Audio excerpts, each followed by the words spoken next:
to explain or describe what it was like to be a Beaver athlete during the 60s.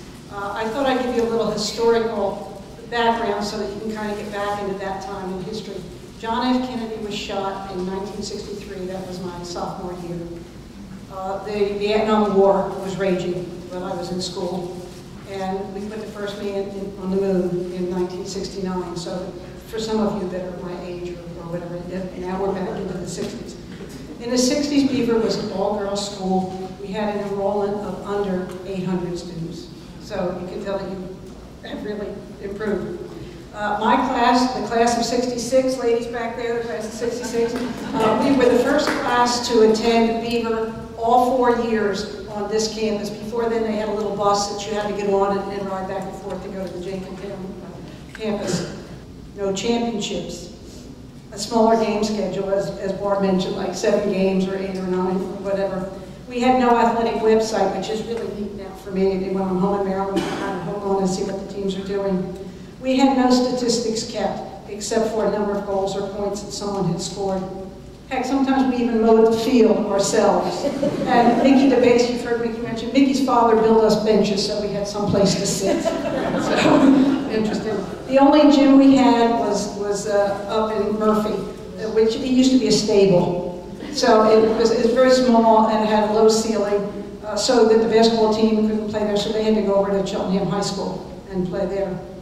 All teams used the same set of uniforms. Right? They were these delightful gray tunics, red sashes, and we'd supply a white blouse and red knee socks. Now the problem was there weren't that many uniforms.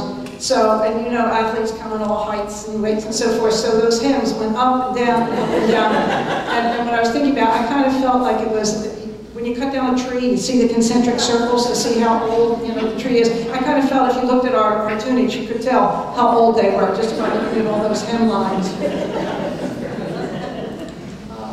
I've told you a lot of the things that we have not had. I'd like to tell you some of the things that we did have. We had some great coaches. And one of them is here tonight. And I'm going to ask her to stand, and she'll kill me later. Mary, would you stand, please? I know. She went to Temple. She also was an All-American hockey and lacrosse player, so that you can tell that we really did have a great coach there. So, Mary, thank you for all of that. We had great teammates, as you can tell. Some of them have come here for me tonight. We get together every summer. Mary comes, and we have at least 10 of us, and we come from New Jersey, Maryland, and Pennsylvania, just to giggle and laugh and say, remember when we did, remember when we did. But that shows you the cohesiveness of what it was like for us as Beaver athletes. We had a good win-loss record, except when we played Ursinus or Westchester. And in my era, that seemed to be the home of all the All-Americans. So we did well with everybody except those 2 teams. For a little school that had less than 800 people, we had more than 10 people who were the top 24 players in the country. I think that's great, and we have a lot of them here tonight. I won't ask them to stand because some of them have stood before, but for a little school, we did great. Let's see, I want to cut from that because Barb explained to you about Arcadia. All right, I'm still going on what we had. We had great pride in representing Beaver. We didn't have the all-Americans that Westchester or Ursinus had, but we were from Beaver, and we felt great representing them, and we had loads of fun.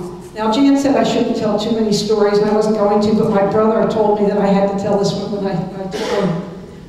And this doesn't necessarily have to do with sports, but when we went to Northern Weekend. Northern Weekend was a lacrosse weekend where we all got in cars and we went, and it was held different places, like Vassar was one. And it was neat because we got to see all the different schools and we got to meet players from all across the country.